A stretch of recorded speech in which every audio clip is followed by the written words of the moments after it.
विश्वास आणि सत्याची ताकद. MB न्यूज, आपली बातमी, आपलं सत्य. सध्या प्रचंड प्रमाणात उन्हाळा सुरू आहे.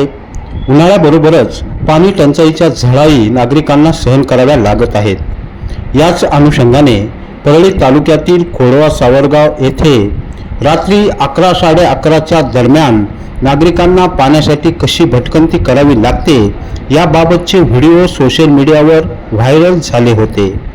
या गावातील महिलांनी ग्रामपंचायत कार्यालयामध्ये हंडा घेऊन निदर्शनेही केली होती. याबाबतचे व्हिडिओ मोठ्या प्रमाणावर सोशल मीडियावर व्हायरल झाल्यानंतर MB न्यूज आणि अन्य प्रसार माध्यमांनी याबाबतचा अहवाल आणि वृत्त प्रकाशित केले होते. हे वृत्त प्रकाशित झाल्यानंतर प्रशासनाला खळबळून जाग आली असून खोडवा सावरगाव येथे बंद असलेला पाणी पुरवठा लगेचच दुसऱ्या दिवसापासून सुरळीत करण्यात आला आहे. या ठिकाणी ग्रामपंचायतीच्या वतीने नागरिकांना सार्वजनिक पाणी पुरवठ्याच्या नळामधून आता नियमितपणे पाणी मिळण्याची व्यवस्था करण्यात आल्याची माहिती पुढे आली आहे. त्याचबरोबर या ठिकाणी गेल्या 10 वर्षापासून बंद पडलेला RO प्लॅन्ट तोही आता दुरुस्त होणार असून नागरिकांना शुद्ध पाणी या ठिकाणी मिळणार आहे.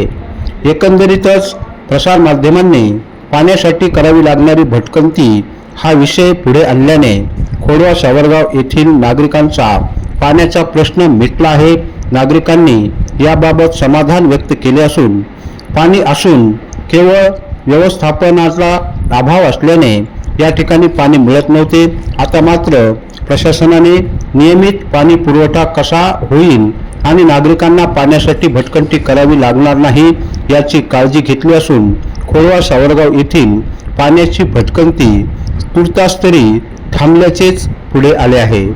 यामुळे सर्व प्रसार माध्यमांचे गावकऱ्यांनी, महिलांनी आभार व्यक्त केले आहेत.